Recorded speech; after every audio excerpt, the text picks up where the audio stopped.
Hello, Namaskar, and you have started watching Sustainable Dunia with me, Saurabh Shukla. So, I'm again back with another informative video on Industrial Revolution, climate change, and the concept of carbon budget and how it has evolved over time.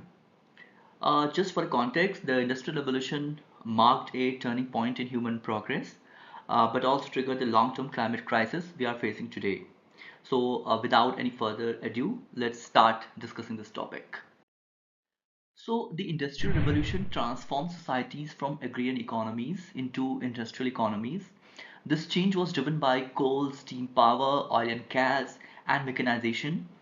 While it boosted economic growth and innovation, it also led to a surge in greenhouse gas emissions that altered the Earth's climate system. Before 1750, carbon dioxide levels in the atmosphere were stable at around 280 ppm, that is parts per million. But with the rise of coal and later oil and gas, industries such as steel, textiles, and transport expanded rapidly. By 1900, global carbon dioxide emissions had already quadrupled compared to the pre-industrial times. Emissions accelerated even more during the 20th century.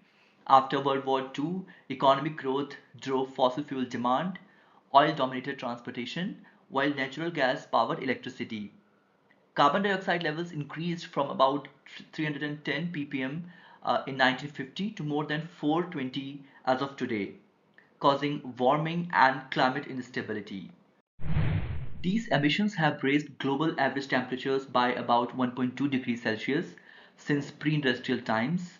The impacts are visible and we can see it through melting ice, rising sea levels, stronger storms, biodiversity loss, and threats to food and health security.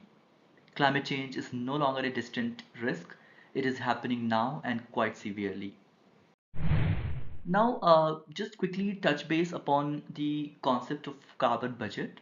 So, the carbon budget is the total amount of carbon dioxide we can emit while still keeping global warming within certain temperature limits. It can be within 1.5 degrees Celsius or well below 2 degrees Celsius. It is a scientific framework that connects emissions with temperature outcomes and it forms the basis for climate action plans and net zero commitments. So, talking about the evolution of the carbon budget, since the Industrial Revolution, we as humans have emitted around 2,400 gigatons of carbon dioxide.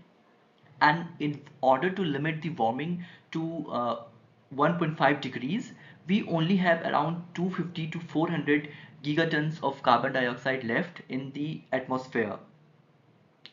At our current pace, which is around 40 gigatons of carbon dioxide per year, this budget will be used up in less than 10 years.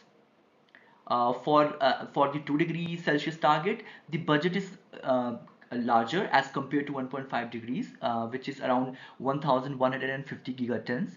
But overall, it's very less as currently we haven't peaked our overall greenhouse gas emissions and and to achieve or to keep the overall temperature limit within 2 degrees or uh, 1.5 degrees, this is going to be very difficult.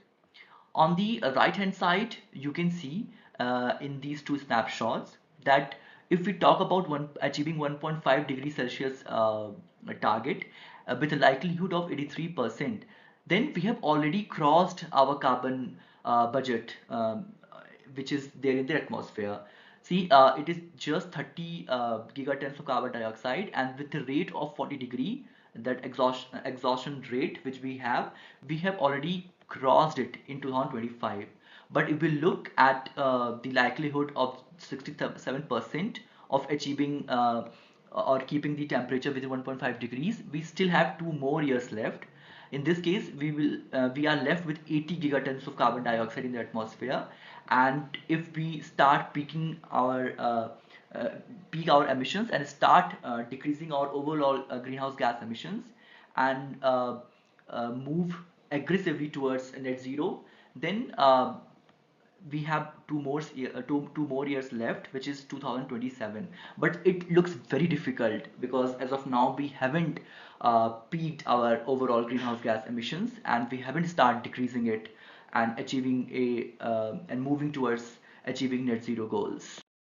So, as we have discussed, that staying within the carbon budget looks bleak and requires urgent action.